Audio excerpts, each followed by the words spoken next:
All right, hello. What we're going to do is with this U.S. history class, I'm going to share and we're going over the Black Legend and the Spanish colonizer. So the Spanish colonizer we have here, all right, and I want you to just notice there's not a really clear-cut thesis on number one, to be honest. You know, it's very simplistic. Is that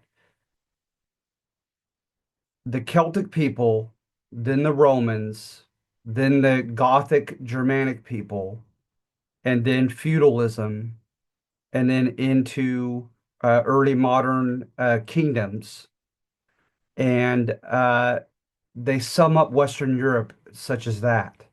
But Spain is unique. Spain has a lot of different demographics, a lot of different people from different parts of the world who came and participated in Spanish history. That merits putting them in a different category. All right, and so I begin with the native Iberians, and I go to the Celtic people, perhaps bringing the farming revolution to them and metallurgy as well. And then you have the different Greco groups, the Minoans, the Mycenaeans, um, the oh gosh, I have a PowerPoint that I'll gladly put up that has the different Greek demographics. But they're going to set up emporias, right? Like a Greek emporium on the Mediterranean coast, and they're going to help bring with them not only architecture that is stuck, like with the famous lion gates and others, right?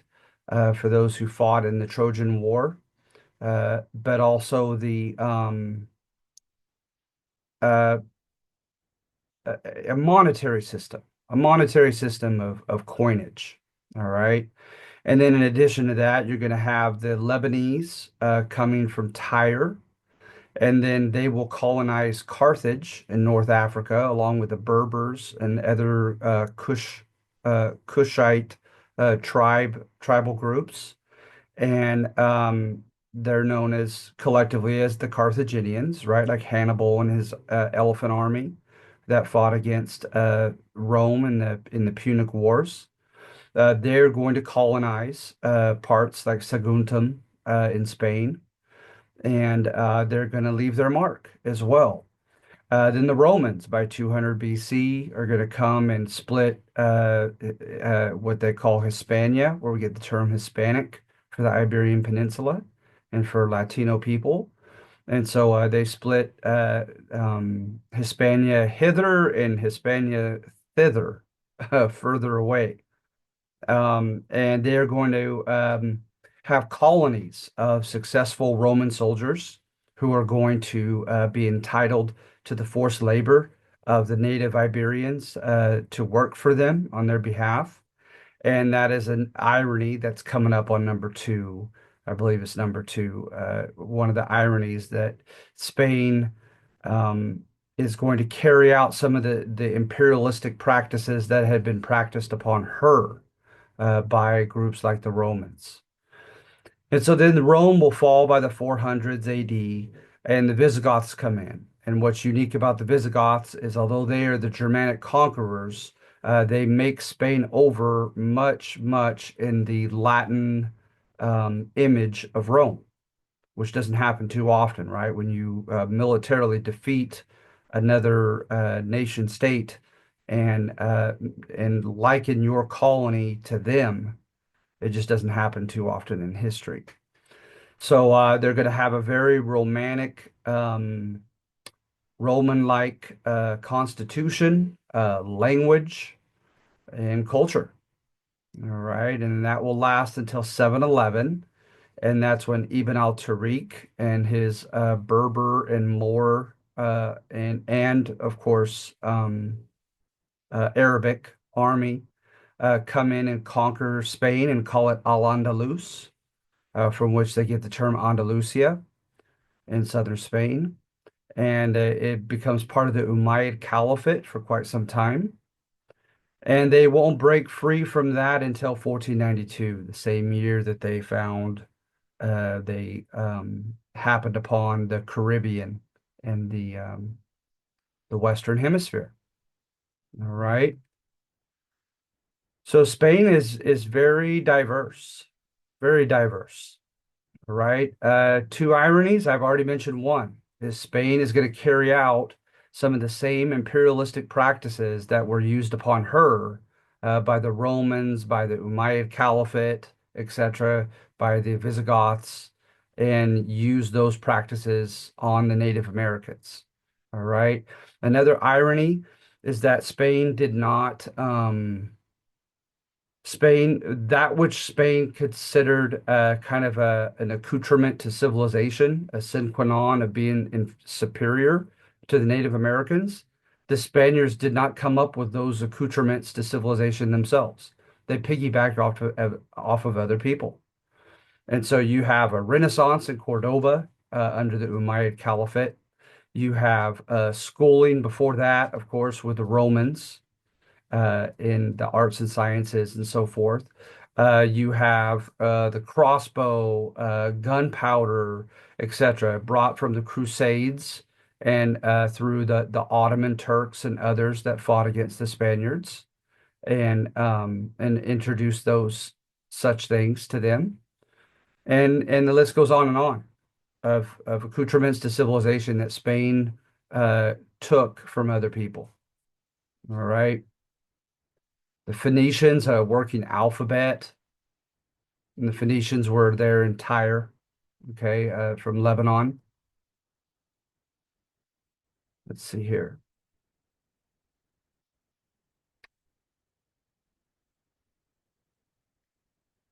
Number three, the Spaniards carried a holy war ethos across the Atlantic from the Reconquista. And so what you have here is you have the tendency of younger brothers of Hidalgos. An Hidalgo was an earned noble status through fighting, mostly through fighting. And so they had seen their father succeed in battle against the Moors back at home and be rewarded for it and be able to provide their kids with a higher material lifestyle. And everything went to the oldest son, El Hijo Mayor, called the Mayorazgo. And so the younger siblings, like Hernando Cortez, said, I'm gonna go in the way of my father, but I'm gonna do it in the Americas. All right. And we talked about this kind of broad, quasi-capitalistic system opening up from Western Europe, telling people if you're willing to go risk your own skin and your own money and to conquer or go forth and claim pagan non-Christian lands will reward you for it. Because, of course, you're doing it for Mother Spain, for Castile in particular. All right. And so there's just evidence that they brought with them that type of ethos. Um, in fighting here. One symbolic example of that is their patron saint of war against the Moors, and that was Santiago or Saint James. And so they're going to say Santiago con nosotros when they would ride in on cavalry charges. And they said it not only back in Spain against the Moor, but they hearkened to Saint James when they fought against the Aztec and others here as well. You have the requirement whereby they would read uh, the basic beliefs of the Catholic Church in the Nicene Creed, and they would tell an outside group that they have 24 hours to accept the true faith, or they would declare holy war against them.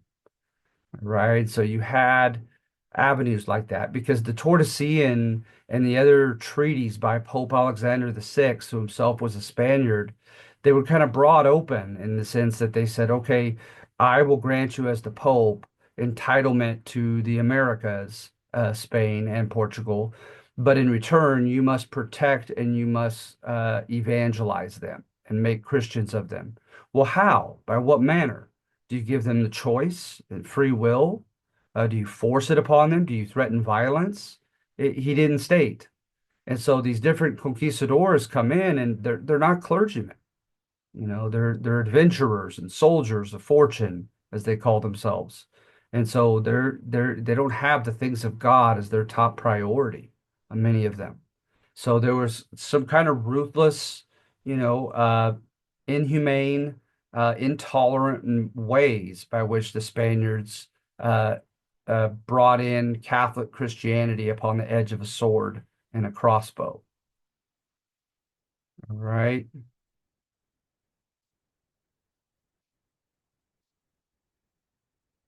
So then you have, well, that's the end of the Spanish colonizer. So I'm going to stop sharing this. All right. And then I'm going to share the Black Legend.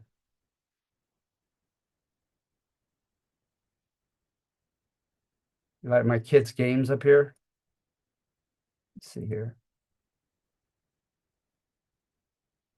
Come on.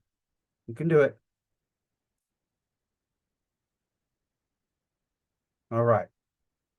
So now with the Black Legend, right? Remember, this is depicting the Spanish as the anti-model of what we do not stand for today. So if we're for tolerance, we show how intolerant the Spaniards were. If we're anti-violence, we show the violent tendencies of the Spanish conquistadors. If we are for an egalitarian society of everybody being on equal footing, we show how inequitable Spanish society was in the Americas, how unfair it was, and oligarchic, etc. Okay. And so, at any rate, a lot of it emanates from the work of Las Casas. Remember, Las Casas, Bartolome de las Casas was a Dominican friar or priest, and he gave his life over to the cause of defending the Native Americans from brutality and subjugation and exploitation. And so he engaged in debate with a guy named Juan Inés de Sepúlveda back in Madrid, and he arguably won the debate and kind of winning Carlos the First or Charles the Fifth of the Holy Roman Empire over, and not continuing to subjugate and enslave the Native Americans. All right, so he's known as the defender of the Indios. His famous expression, right, was ovejas mansas. He called the Native Americans meek sheep. And he said the Spaniards came in like wolves, like tigers, looking for whom they could devour. And those who call themselves Christians, he says. Um, and he just lets his fellow Spaniards have it in this book of his, a short account of the destruction of the Indies. Okay.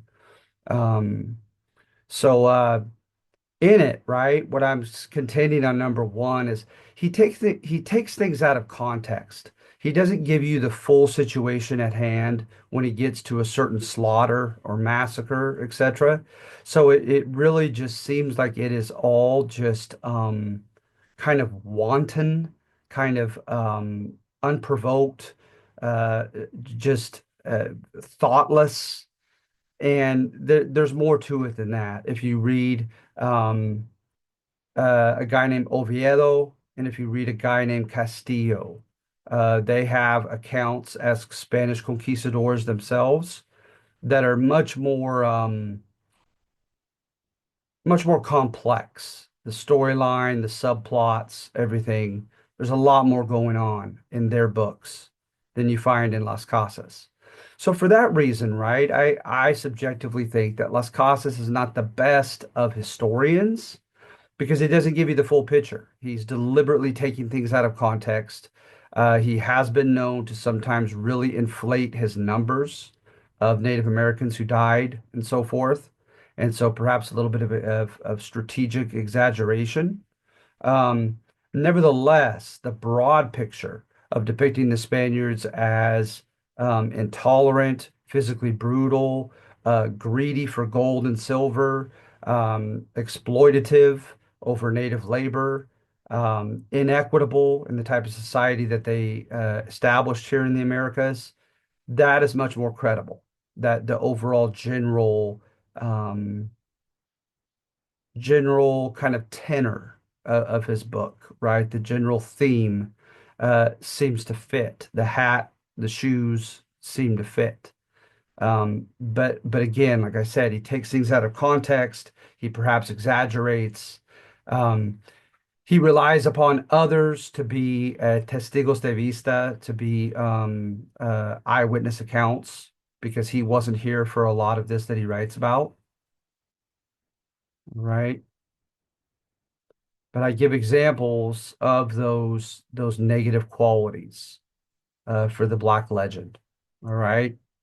And then one number two is just very simple, is that the Native Americans, they don't like Vine Deloria and other spokesmen to this day. They find it condescending to just be depicted as meek sheep who were victimized uh, one chapter after another, one tribe and region after another. They said, no, we had the power of human agency just like anybody else. We made decisions that matter. Sometimes in hindsight, the decisions we made and the methods we used didn't seem to work in bringing about long-term beneficial results for our people. But nevertheless, we still were in a position of power. We still used that power to our perceived best interest, and we tried our best. And so you have that found in some of these writings that I quote here, the indigenous continent, etc. All right. But with it, you have especially New Mexico, Florida, and South America. You have a long fight that the Native Americans put up for quite some time, refusing to be completely colonized by the Spanish. The Araucanians and the other Gauchos and others of Argentina, the Chichimec tribes, and the Iroquois, Apache, and Comanche and Navajo put up a great fight.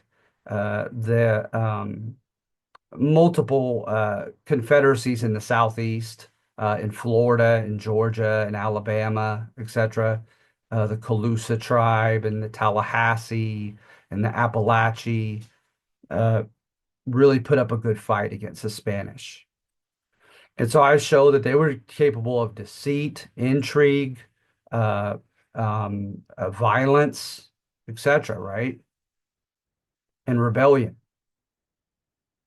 And if I were told subjectively that I had to adhere to the Black Legend and write a paper in support of the Black Legend, of them being exceptionally, an anti-model for today's value system, and I was told that I had to focus upon territory of present day Estados Unidos, of US, I would choose New Mexico.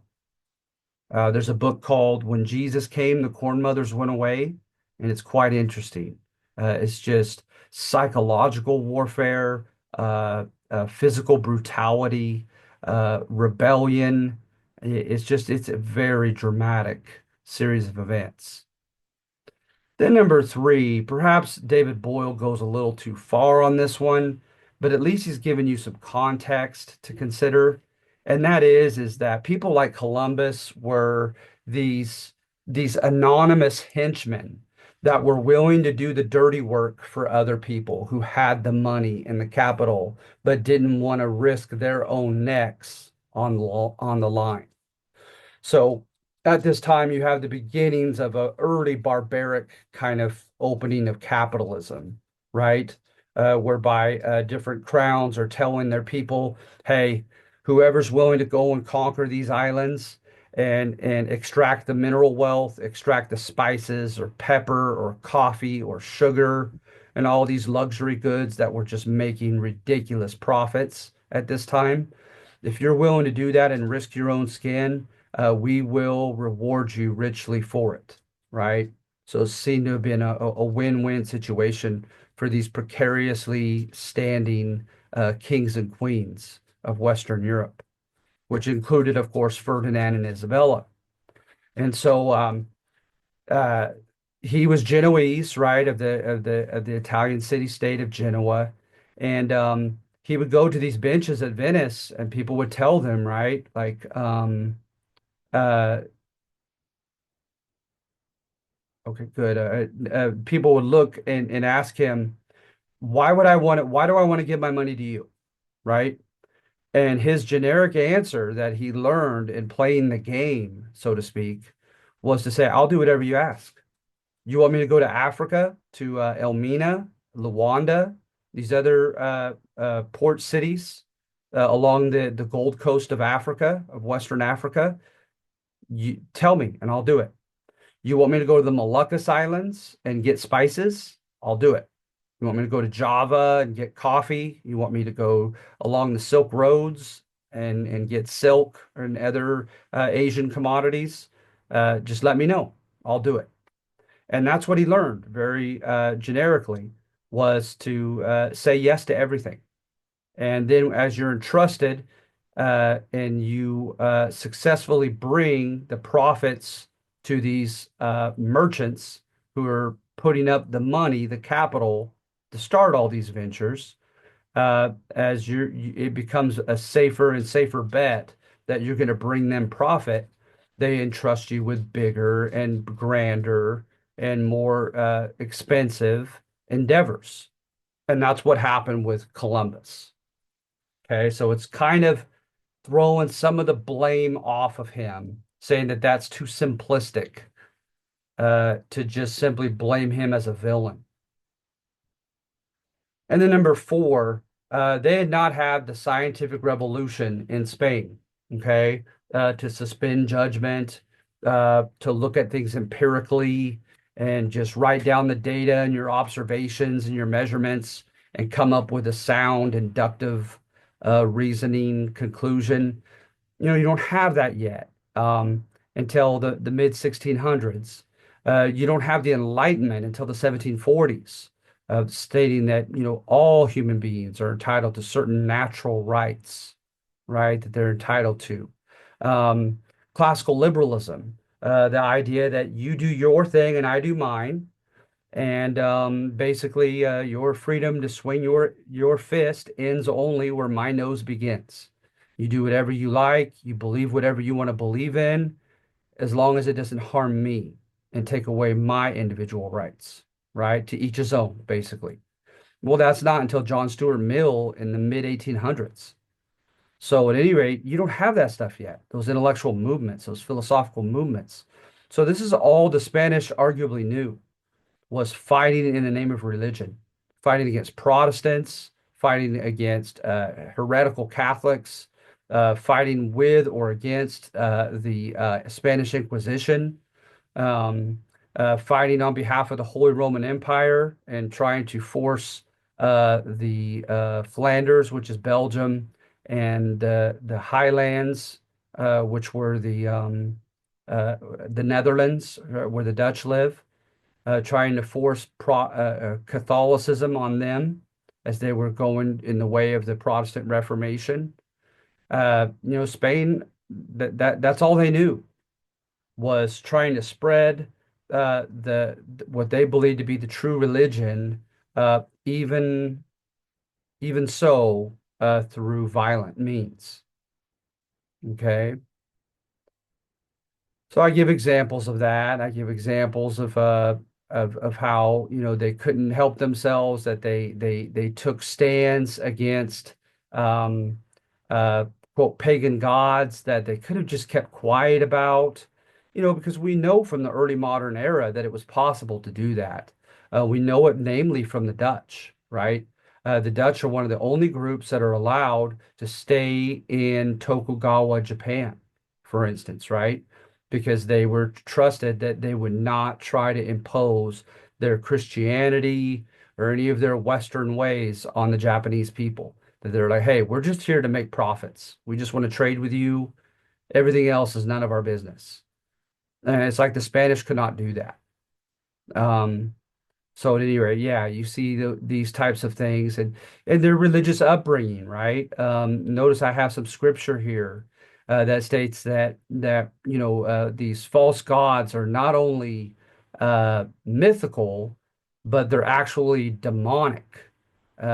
demons disguised as other gods, etc. So, they're learning this stuff. They're learning that the natives are going to go to hell. Their souls are going to go to hell if they do not save their souls, if they're not born again and baptized into the Catholic Church, and join a mission. Excuse me, sorry. It's Yeah. just, um, do you think this made up some of the justification for them colonizing the Americas? Oh, for sure. For sure, Carson. Yeah, I mean, we know that, right, from Pope Alexander the Sixth, who himself happened to be a Spaniard. Mhm. He tried to make it entirely about Christianity, right? He said that is Yeah. the basis for our ability. It is a God-given prerogative that we have been granted as the Catholic Church, to be able to help ourselves to this land. But of course, in return, our God wants us to protect them, civilize them, save their souls, etc. But with a lot of these men, it's hard, right? Because, like I said, you do see a pattern. There are a lot of second, third, and fourth sons of hidalgos back in Spain, right? And as Yeah. I mentioned, right, these hidalgos, they fought their way into nobility status. And they did it by fighting non-Catholics and in what was considered a just or holy war, and they were rewarded for it. And so they see that, right? And so you always have that material level, that material dimension that's a part of it. That their dad got a better material life for himself and for his kids, and now they want the same. The fact that they had the requirement, right, where they kind of just came up with that here are the beliefs of the Nicene Creed of the Catholic Church. You have 24 hours to accept them, or we declare holy war against you. Like Yep. some of this stuff, like where are they coming up with this stuff? Um, these were not clergymen. These were, or these Hernando Cortezes and Francisco Pizarros and Ponce de Leon's. These guys, grew up a soldier's life. When you're told that you have a 2 out of 5 chance of dying just trying to cross the Atlantic, and then after that, getting some type of sickness or getting killed by a Native American, would greatly enhance that 2 out of 5 ratio, to much higher. It does take a special demographic of people who feel almost as if they have nothing to lose and Yeah. everything to gain, right? Or like the extremely faithful. Yeah, no, exactly. Exactly. And you also have the extremely faithful, for sure. Those who believe that God is with them and that none of this is a coincidence, right? How they finally kicked the last remnant of the Sultanate of Andalus in Spain out in August of 1492, and he leaves in August 1492, Columbus. Like he literally went and got to see the gates and the keys to Cordoba being handed over back to Isabella of Castile. And so, they're thinking God is with us. He just finally gave us a victory and helped us defeat our All Muslim. the praying was worth it. Exactly, exactly. So it is. It's an interesting combination. Like I have here in red, right?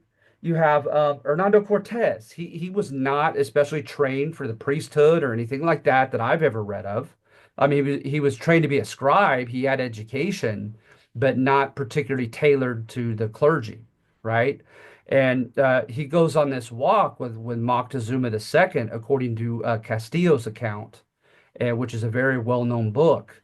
And Castillo contends that he says, Moctezuma, you're such a reasonable and she said, like, rational man. Certainly, you know that you're worshiping the devil, and that we need to bring a portrait of the Virgin Mary. We need to bring a cross and a crucifix up here, and to set things right. And that was the beginning of a lot of tension between Cortez and Moctezuma that didn't need to be there. He didn't need to give that 2 cents out.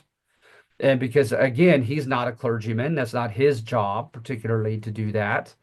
Exactly. Um, Yeah. and then you have that case in San Diego that I have right here, where they're waiting on a crow. The natives of San Diego were waiting on a crow to give its answer, like in an augury type way, right? Of what they think of the Spaniards and if they should collaborate with them or not. And it just crowed and crowed, this high shriek sound. And one of the Spanish soldiers, not a clergyman, but just a soldier, shot the crow. And they ask him, "Why did you do that?" And he's like, "That was the devil. I'm absolutely convinced that the devil was in that crow." And so you have that element of these kind of nothing to lose, soldier type adventures of fortune Spaniards that Soldiers have of no God, you know. exactly. That have no direct connections to the Catholic Church, but they brought their popular prejudices, their popular faith, their beliefs, right, with them, and they couldn't be separated from such beliefs if you tried. And so the fancy term they use in history is historicism. That as far as nature and nurture, with historicism, they assume that nurture is really big with human beings. That Yeah, faith is a strong weapon. it can be for sure. Absolutely. Absolutely. Yeah, Oh, so this sorry is to great though. No, interrupt no, all no, this, by the don't way. please don't apologize. I love this, Carson. This is what I look forward to. I love interacting with the students and you have great things to say.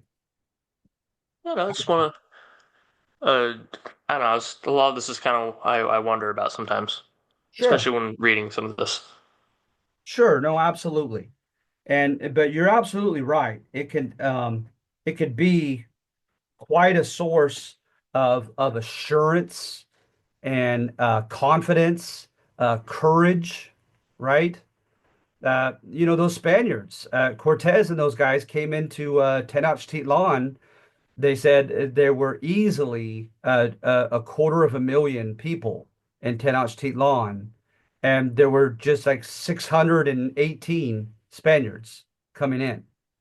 And when Panfilo de Narvaez tried to come and take Cortez's spot, Cortez defeated him in a pitched battle, and he took Narvaez's men with him, promising them gold and treasure if they follow him.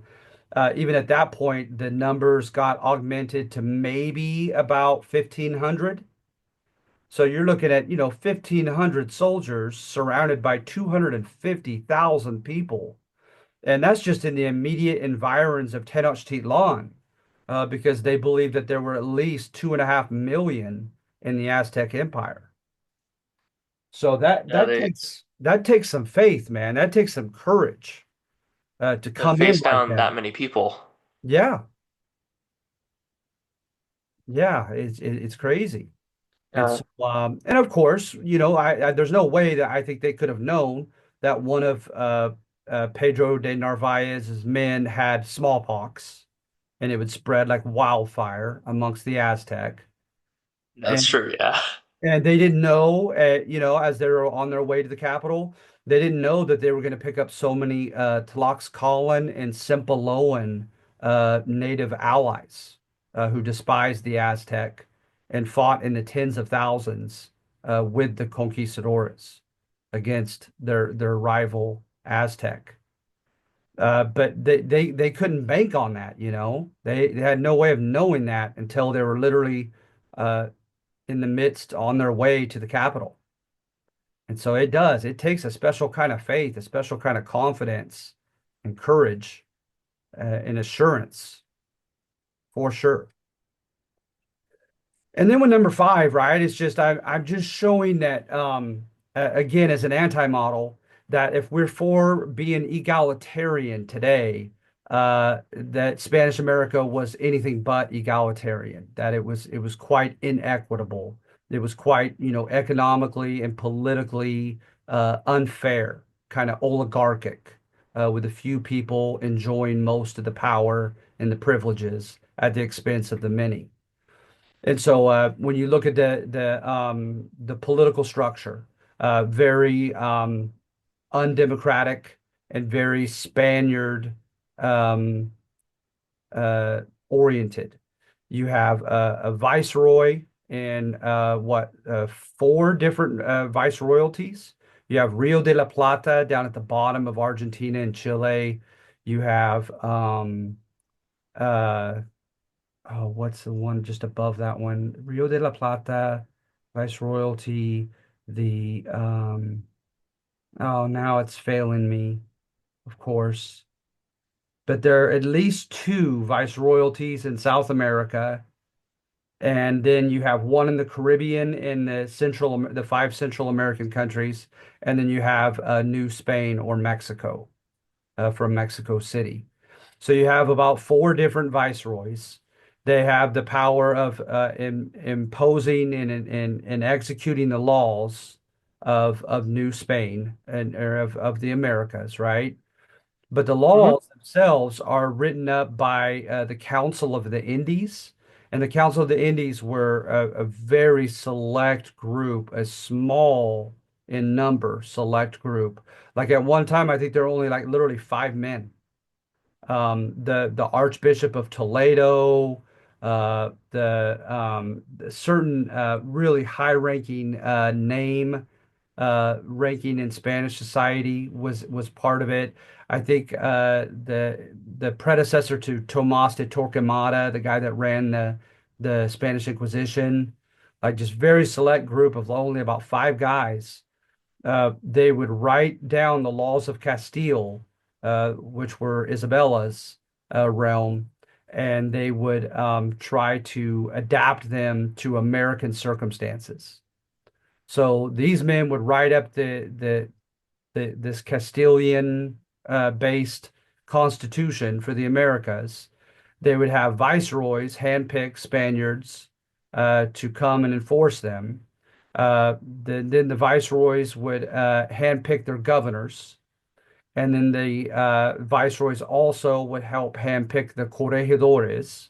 And the corregidores were a hated group of people that came in to collect the annual one-fifth, the royal quinto, that was owed to the crown from everything. And also the repartimiento. And the repartimiento was when they could come and demand public works of the poor people to help build a bridge, a cathedral, or put down a rebellion, etc., right? Yeah. Um, they were Spaniards as well. You had the Audiencia was like a Supreme Court body of judges. They were Spanish men, well-educated, well-connected men from back in Spain, and the list just goes on. Um, and so, yes, if you were considered like on a frontier region, very far from the vice regency, uh, you could get away with having a little bit more autonomy, kind of like the cat's away, the mice will play. You have that in Los Angeles, in San Jose, California here where you had some people who were actually biracial, black and white. They called them mulatto, but we don't use that term anymore because it's a negative one. Um, Negative connotations. yes, absolutely. And so, but that was, I mean, the legal term they used. And there were some who were biracial that sat on the cabildos, the city councils, or sat as alcaldes mayores, where we get the term mayor today. Um, I know California kind of has a lot of ties to that, especially since we have a lot. I know we're kind of connected to Mexico, and Mexico had a lot of like Spanish Absolutely. heritage.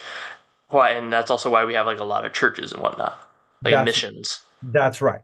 That's absolutely right. Yeah, Philip II, the same guy who had the famous Spanish Armada against England, he issued the Ordinances of Discovery, and in them he says the days of conquest are over.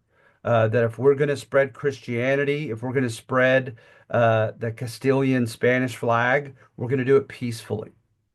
And That so war. yeah, exactly. Not through war.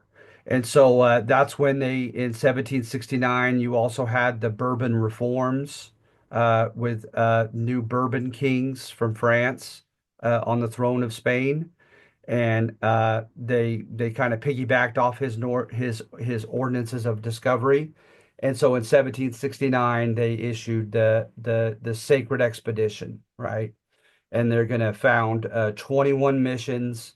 Along with the 21 missions, 21 pueblos or cities or towns connected to them, 21 presidios or military forts, ostensibly to protect the unarmed clergymen, and um, and then have hacendados, or these hacienda owners on the outskirts of the town, to help feed and provide the goods and so forth.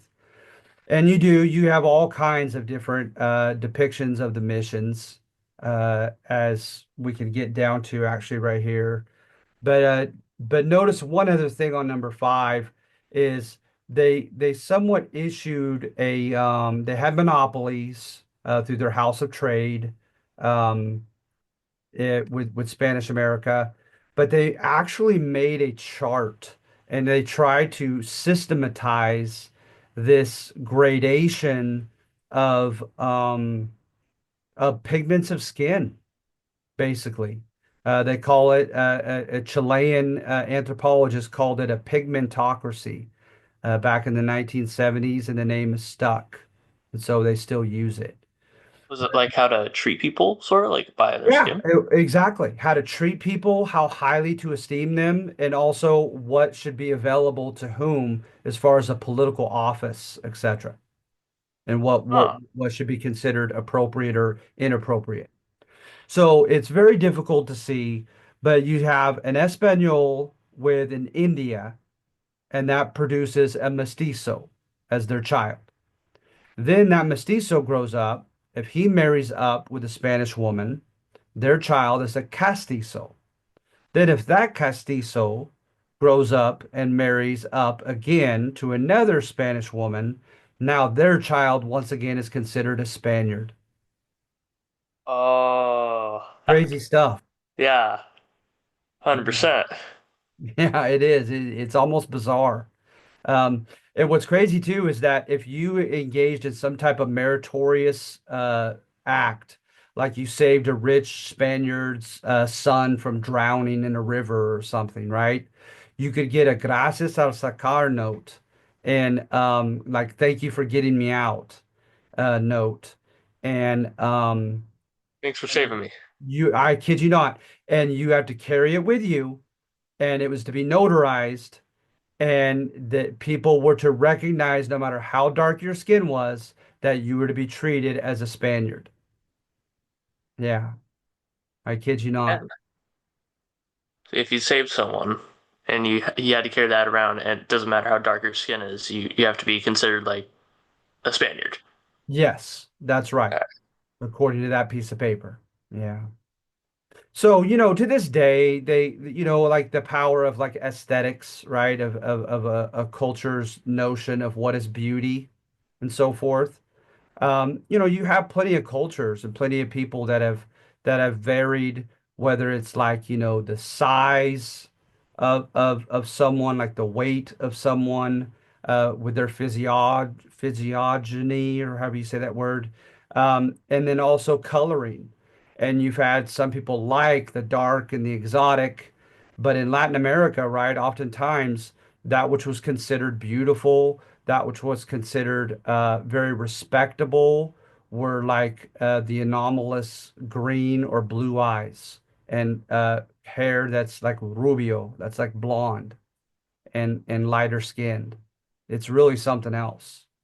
And so you look at the telenovelas, right? When I try to work on my Spanish, and with some of the Spanish soap operas, oftentimes when you get a lawyer or a politician, a businessman, etc., he oftentimes coincidentally happens to be a lot lighter skin and lighter eyed and lighter hair color than some of the other characters on the show. So you have remnants of this pigmentocracy to this day. I know I took a semester in Costa Rica as an undergraduate, and I could see plenty of that there. There was a lot of pride in their Spanish blood, and that they did not, uh, you know, uh, intermix with the indigenous population, and they were proud of such, etc. And you have that cultural legacy. You even had it as a policy, not only in Costa Rica but also in Argentina. Yeah, Yeah, Argentina has a lot of that. yeah. So at any rate, yeah, it's interesting stuff. Um, and so then the Spanish, I mean, with the missions, what I did here, right, is I said, okay, you have these different historiographical movements that the history writers have gone through. And all I simply say on number six is that there's a little bit of truth to all of the above. So, for instance, the initial accounts are court history, right? They're called hagiographies. And a hagiography, like the first famous one, was written by Francisco Palau. And he literally was trying to promote Junipero Serra to the status of sainthood. And so, of course, he's going to depict Junipero Serra in the greatest possible light. Uh, Things, you know, that you have to rely upon word of mouth, and there's no really way of proving or disproving their authenticity, are stated in his book. So, like for instance, Junipero Serra supposedly really wanted to be martyred. He had no problem with soldiers staying away from the missions and having no protection, and that he'd be happy to be martyred and go to heaven if that should be God's will. And you know, with the Native American neophytes or nearby unconverted It's like native. just putting yourself into harm's way, and it's like if like if they kill me, then I'll be martyred. No, One of those, absolutely. yeah. It romanticize it for sure. Yeah. And so he sacrificed himself in many ways. He had an ulcerated leg, whatever that means. So he had a hard time walking. He would oftentimes wear the horse skin underneath his habit cloth to scrape up his skin is like an act of penance. And you know, he's in the Franciscan order, so he's in the right order to do that kind of stuff. If you've studied anything of Saint Francis of Assisi, he was a pretty hardcore ascetic, right? He punished his body quite often and in a myriad of ways. And I think he was only like 43 years old when he died of So with no like natural with causes. no t with no like medical in the back of the day. That's nasty. Yeah, yeah, I could imagine. Yeah, because with Assisi, I want to say uh, he straddled the end of the 1200s and the beginning of the 1300s. So it would still be considered kind of the medieval time period.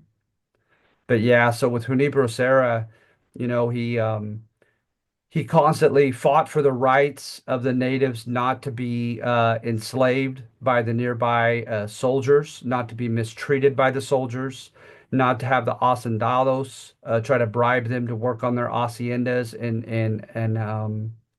and take advantage of their labor. He didn't like it when other Franciscan friars kind of ran their shop like a sweatshop. The person that had a negative reputation for that was Narciso Duran at the San Jose Mission. Supposedly he ran it like a sweatshop, and Junipero Serra was not happy about that. And yeah, and so you find evidence of them like going through privations along with their neophytes that they're in charge of, not abusing their power in really hardly any distinguishable ways, and just really believing what they say they believe in, you know, and living for God and so forth. And so you have, you know, you have some stuff that has not been refuted in Palau's book and some of these early court hagiographies trying to make No way to sense know for sure. of these guys. Yeah, that's the thing, right? I mean, like going back to Junipero Serra wanting to be martyred. How do you prove or disprove that, you know? It's difficult. And so but you Well, can records back in the day. Yeah, and you go into the records, and like I said, it's people that are close to him that highly admired him. And so, I would not like to think that they would just make that up and lie about it. Um, but that's our only window into his thoughts, and his motives, etc., or his close circle around him, which of course included and was led by Francisco Palau, who wrote the famous book on him. And so you have some truth, I think, to those accounts. But then, right, you have the civil rights movement, and you have revisionist history writing in the 1960s. And boy, did they take a 180, right? The mission leaders are killers of culture, right? They're guilty of, if nothing else, of cultural genocide and killing, what was left of the legacy, the cultural legacies of the Native Americans, and making them, assimilate to everything Spanish. And Like their history, their yeah, heritage. that's right. That absolutely. And then if they wanted to keep anything, right? Like they would have, oftentimes they would have fetishes. They would have like these little dolls that were in the form of some type of god, of tribal god. And they'd want to keep them by their fire. They'd hide them under their mattress and so forth. Secret worship. Yeah, no, exactly. And so, with you had some orders that developed a reputation for being very accommodating. So for instance, when I think of that, I think of the Jesuits. The Jesuits developed such a reputation for accommodation with the natives and their native religion and religious practices that they ended up getting in trouble for it. That Rome decided that they were watering down their Catholic Christianity too much Yeah, with their perfect concession. like culture, legacy, and religion. That's right. And so with the Franciscans, they were always seen as being a little bit more hardcore than the Jesuits when it came to demanding that the natives assimilate and become more fully Catholic, etc. But like I said, I've also read that in Mexico with the Aztec, the Franciscans made it quite an exception. They so for instance, the Aztec had a goddess of filth, connected to sexual sins and a woman's menstrual period and other things of that sort, and kind of clumped together, and they would have to go and confess their sins, act and out some type of penitential act of self-sacrifice, and then be pardoned of those sins. And so it Mea was culpa. perfect. Yeah, it was a perfect precursor, right, to the sacrament of reconciliation today with the Catholic Church, which they used to call penance, right?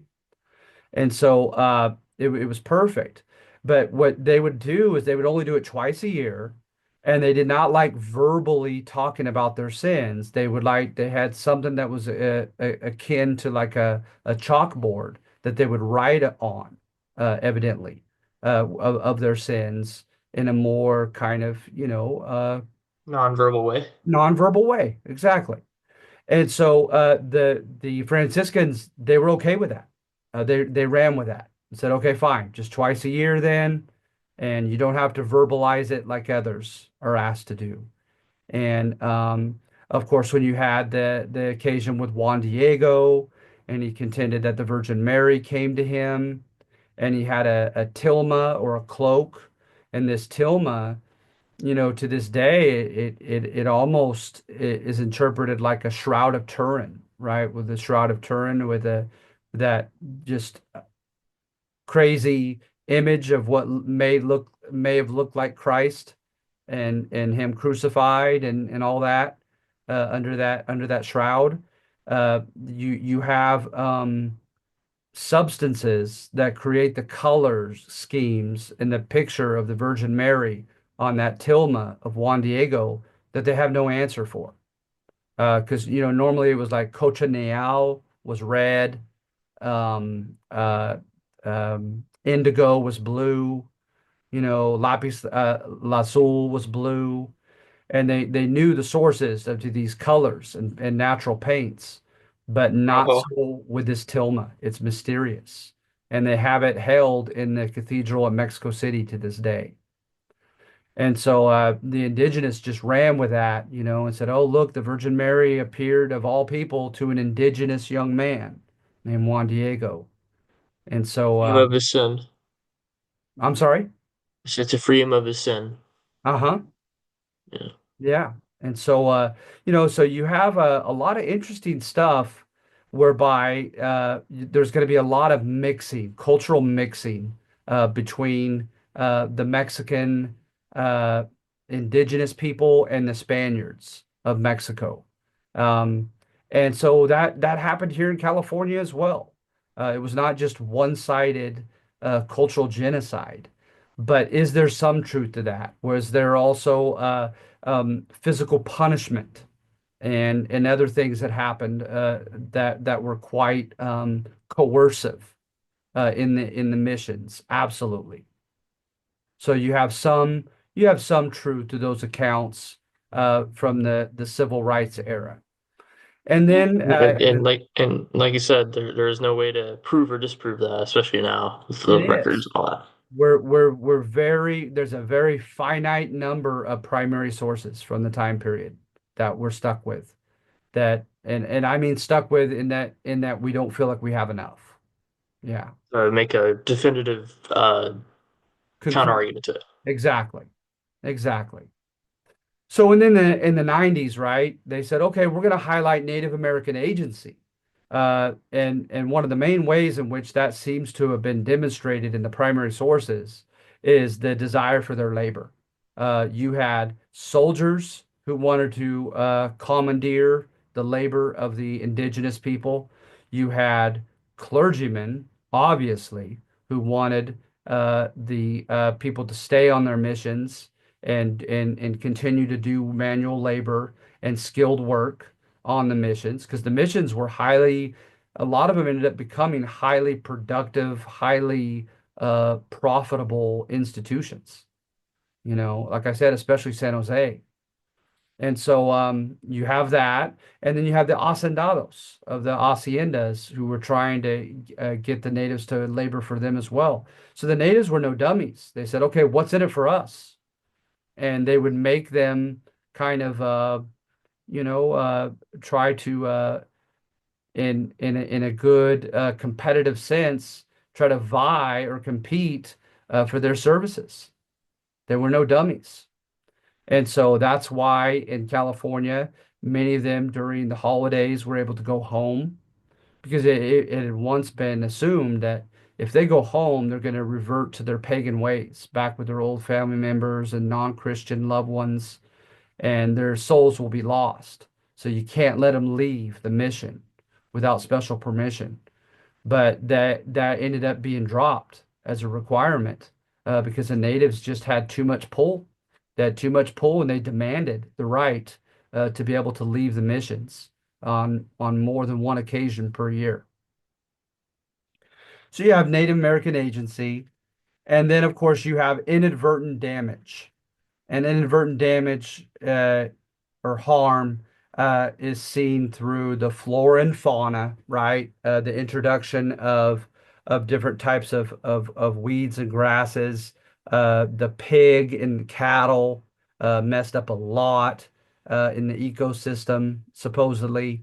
Um, and then, of course, pathogens, right? The Spanish friars were so happy to have the Caddo, the CADDO tribe enter their missions in Texas, and they just, I mean, the vast majority of the Caddo died of I can't remember which outbreak it was, but one of them, Wipe them out. smallpox or measles. Oh, Yeah. So there was inadvertent damage done. And so I just say basically that, all those different major movements in the history writing of the missions They all have some truth to them. It's kind of a generic, kind of a lukewarm thesis, but that's what it is. All right. And then lastly, Mexican Americans or Mexicans are a mestizo people. And so we talk about how the the miscegenation happened. And yes, at first the miscegenation was largely coercive, with Spaniards raping Native American women.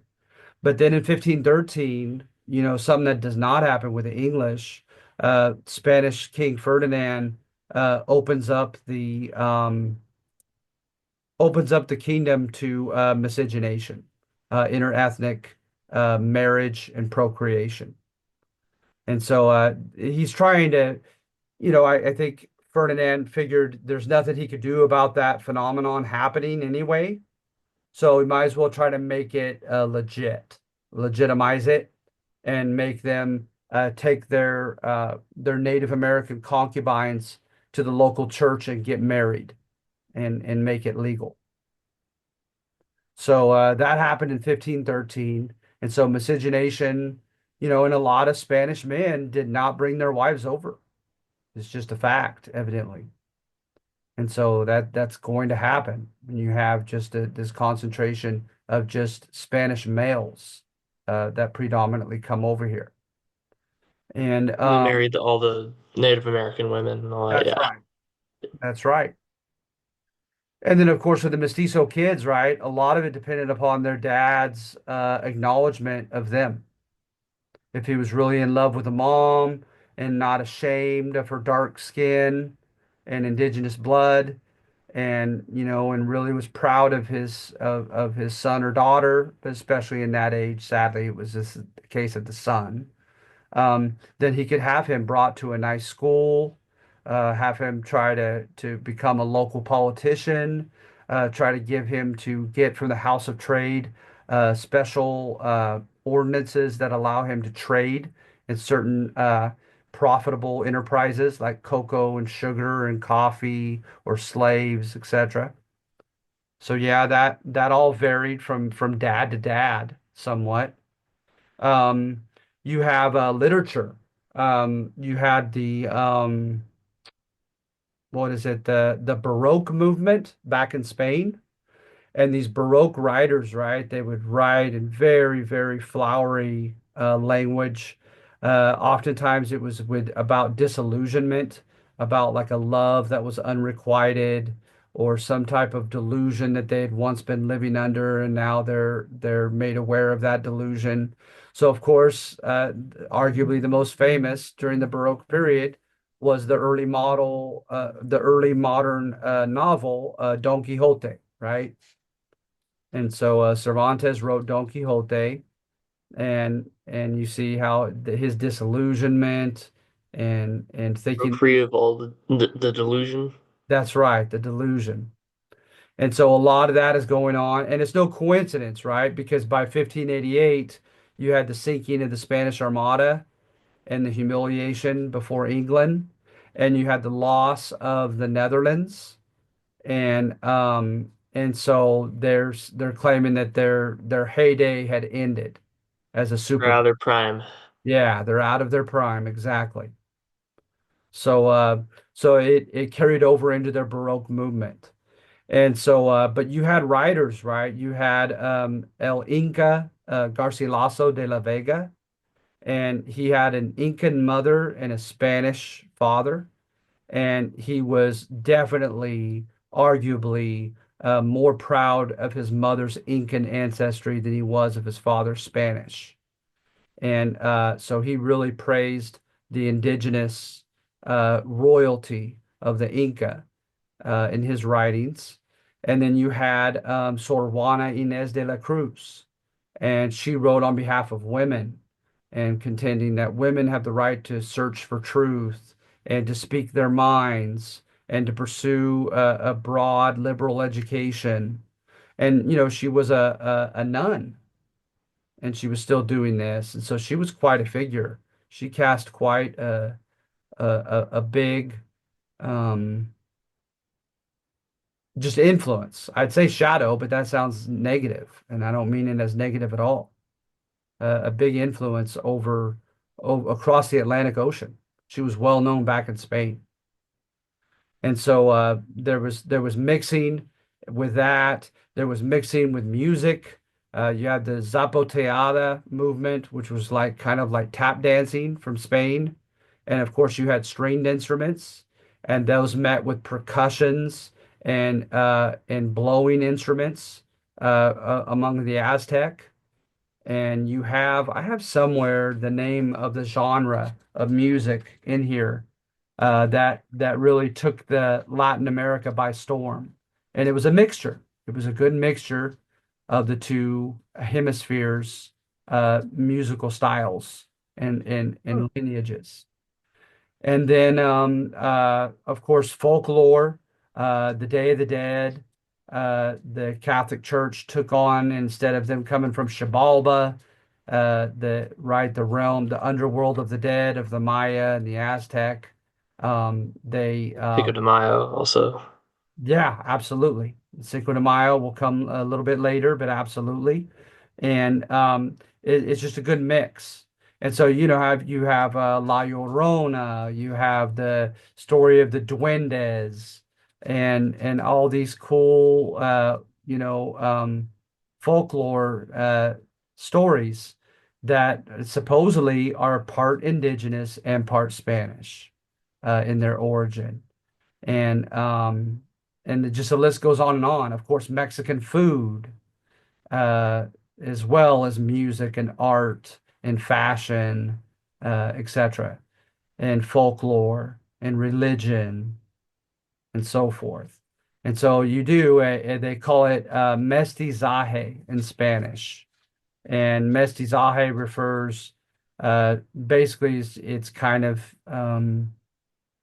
it doesn't do justice in the English language, but it's just kind of just the intermixing, right? I In guess the integration and assimilation. that's right. That's a good way of putting it. That's a good way of putting it. I've also seen the word syncretism, right? Borrowing one another's culture. Yeah, the synchronization. That's right.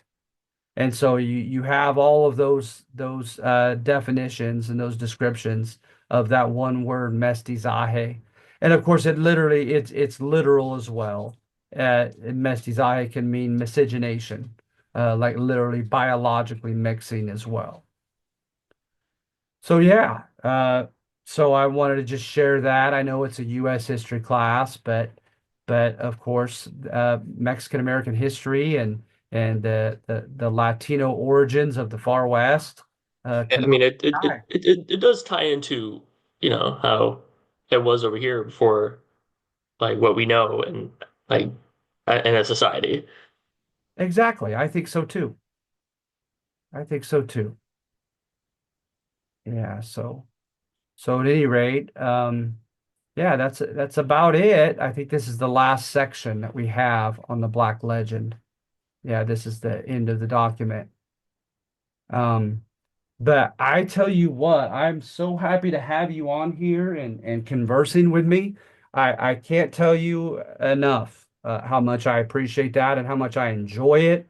It breaks up the monotony of me doing all the talking.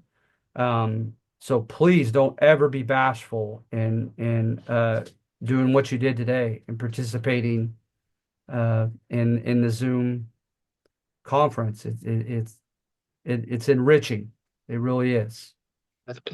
Thanks for having me on here, man. I appreciate it. All right. So you have a good week, and I hope to see you next week, and we'll do two more. All right, nice, All nice. right. All right, Carson. You take care, bud. You too. Nice to meet you. Nice to meet you too. All right. See ya. Bye bye.